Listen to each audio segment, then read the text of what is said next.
আমাদের 1 নম্বর প্রশ্ন, হুজুর,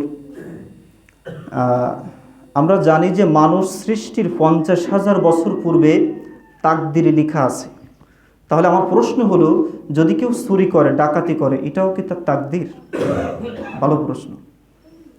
দেখেন, উনি মূলত প্রশ্নটা এভাবে করতে চেয়েছেন যে চোর চুরি করে, এটা তার তাকদির। সে মনে করতেছে যে আল্লাহ আমার এটা 50,000 বছর আগে লিখে রেখেছেন। আচ্ছা, চোরকে আপনি বলেন যে আজকে চুরি করা লাগবে না, আজকে তুমি একটা মানুষ খুন করে দাও, একজনকে মার্ডার করে দাও, দিয়ে আদালতে দাঁড়ায় বলো যে এটা আমার তাকদির। এই কথা কি চোর মেনে নেবে? কথা বলেন। কোনোদিন মানবে না, আর আদালতেও দাঁড়াতেও চাইবে না। ও ভালো করে জানে যে মানুষ মার্ডার করলে সর্বোচ্চ শাস্তি মৃত্যুদণ্ড হতে পারে। ঠিক না বেঠিক? এই তাকদির মানে কি আজকে বোঝেন? আপনারা বলেন না ওয়াল ইয়াউমিল আখির ওয়াল কদরি খাইরিহি ওয়া শাররিহি মিনাল্লাহি তাআলা। ওয়াল কদরি, তাকদির মানে হচ্ছে আল্লাহ সুবহানাহু ওয়া তাআলার জ্ঞান। সুবহানাল্লাহ পড়েন। ভালো করে মনে রাখবেন, তাকদির মানে আল্লাহর জ্ঞান। মানে আগামীকালকে রাত 12টার সময় 3 রাস্তার মাথায় আপনি যাবেন, এটা আপনি যাবেন কি যাবেন না, এটা আপনি এখনও জানেন না। হয়তো আগামী দিন আপনি যাবেন, কিন্তু আল্লাহ আগে থেকে জানেন। এর নাম হলো তাকদির। সুবহানাল্লাহ পড়েন। আল্লাহ আগে থেকে জানেন। আপনার কবে মৃত্যু হবে আপনি জানেন? কে জানে? এর নাম তাকদির। মানে আল্লাহ হচ্ছে মহাজ্ঞানী, মহাসাগর, জ্ঞানের সাগর। আল্লাহ তাআলা বলছেন যে আমার যে নিয়ামত, শুধুমাত্র নিয়ামত, এইটার শুকরিয়া যদি তোমরা আদায় করতে চাও, তোমাদের একটা সুযোগ দিচ্ছি। কি? দুনিয়ার সমস্ত গাছগাছালি যেগুলো জ্বালানি কাঠকুট আছে, এগুলো সব হচ্ছে কলম। এগুলো কি? আল্লামা বিল কলম, কলম। আর এই কলমের কালি হচ্ছে দুনিয়ায় যত পানি, সাগর, মহাসাগর, নদী নালার যত পানি আছে, এগুলো সব কালি। এ দিয়ে লেখো আমার নিয়ামত, আমার সৃষ্টির রহস্য, যেগুলো তোমরা বলো যে আল্লাহ এগুলো কি করে সৃষ্টি করেছেন। তো এই আমার শুকরিয়া আদায় করো, এই সুযোগ তোমাদেরকে দেওয়া হলো। তো এই সাগরের কালি সব মানে পানি পুড়িয়ে যাবে, গাছগাছার ওই যে এগুলো সব শেষ হয়ে যাবে, কিন্তু আল্লাহ রাব্বুল আলামিনের নিয়ামতের শুকরিয়া লেখা শেষ হবে না। তার মানে তাকদির মানে হচ্ছে আপনি কি করবেন, কি করতে যাচ্ছেন, এটা আল্লাহ আগে থেকে জানে। কিন্তু আপনাকে আল্লাহ কি দিয়েছেন? বিবেক দিয়েছেন। আল্লাহকে দোষ দেওয়া যাবে না। আপনাকে, আমাকে, সকলকে আল্লাহ কি দিয়েছেন?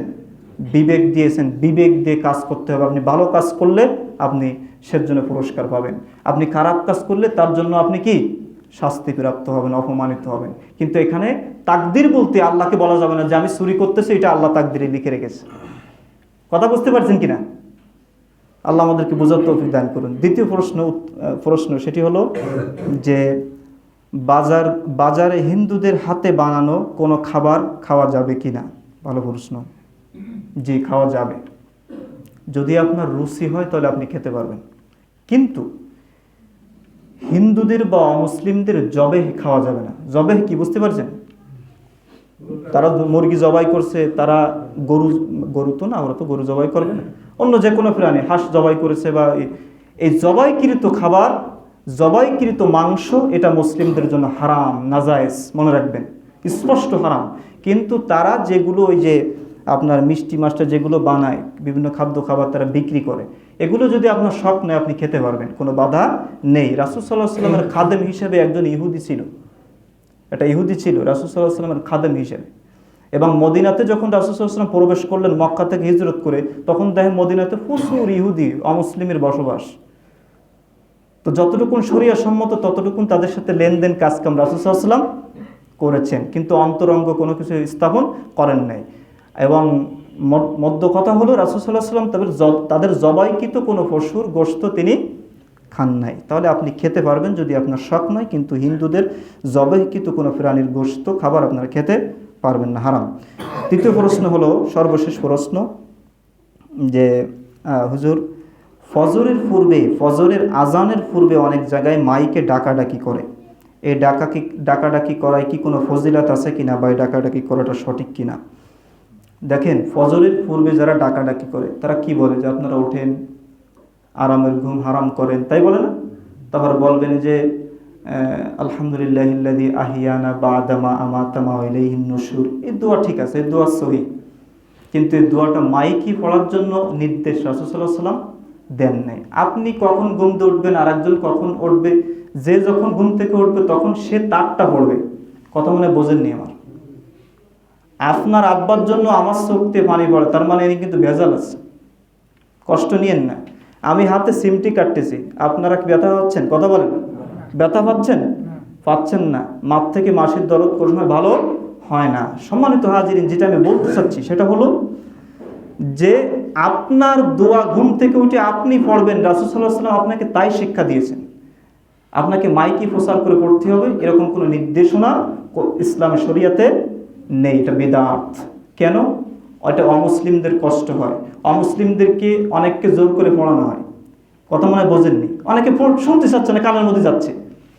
কিন্তু আজানের শব্দ যন্ত্রের মাধ্যমে প্রচার করতে হবে, বা তৎকালীন সময় রাসূল সাল্লাল্লাহু আলাইহি ওয়াসাল্লামের সময়ে মুখ দিয়ে বলেছেন, কিন্তু ওই যে একটা চোং আছে না, চোং ব্যবহার করেছেন যাতে আওয়াজটা একটু বৃদ্ধি হয়। তখন এগুলো আবিষ্কৃত হয়নি। তো যখন আবিষ্কৃত হয়েছে তখন আজান, ওলামা ইকরাম, ফুকাহা ইকরাম তারা এটাকে গ্রহণ করেছেন। কেন? যে আওয়াজটা মানুষের কাছে চলে যাক, এটা হচ্ছে পৃথিবীর শ্রেষ্ঠ আহ্বান। আল্লাহু আকবার, পৃথিবীর শ্রেষ্ঠ আহ্বান। আজান যখন দেয়, কোনো মুয়াজ্জিন কি বলে যে বিসমিল্লাহির রহমানির রহিম, এরপরে আল্লাহু আকবার শুরু করে? কে বলে? কেন বলে না জানেন? কারণ আল্লাহু আকবার হচ্ছে পৃথিবীর সব থেকে শ্রেষ্ঠ বাক্য। বুঝতে পারছেন কিনা?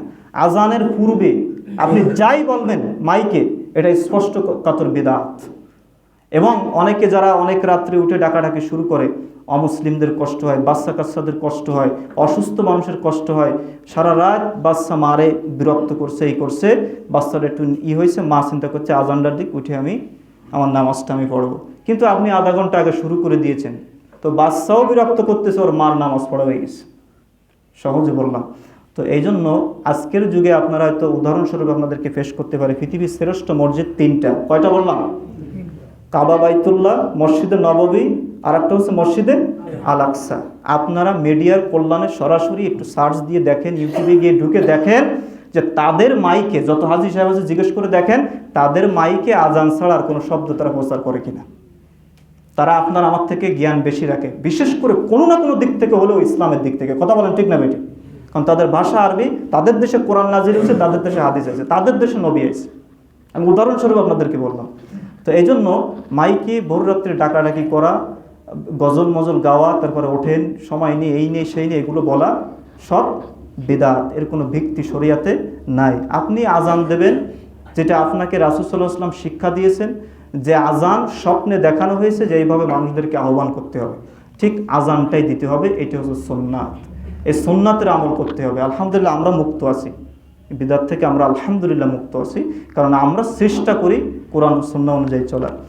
তো আল্লাহ রাব্বুল আলামিন আমাদেরকে সমস্ত প্রকার বিদআত, কুসংস্কার থেকে বেঁচে থাকার তৌফিক দান করুন। এবং যারা এই ডাকাডাকি করতেছেন, কেন করতেছেন, কোন যুক্তিতে করতেছেন আমার জানা নেই, তবে যদি তারাই জিনিসটা বোঝেন, পড়াশোনা করেন, পর্যালোচনা করেন, অবশ্যই তাদের কাছে ধরা পড়বে বিষয়টা। আল্লাহ সবাইকে হেদায়েত দান করুন, আল্লাহ সবাইকে বোঝার তৌফিক দান করুন। আসসালামু আলাইকুম ওয়া রাহমাতুল্লাহি।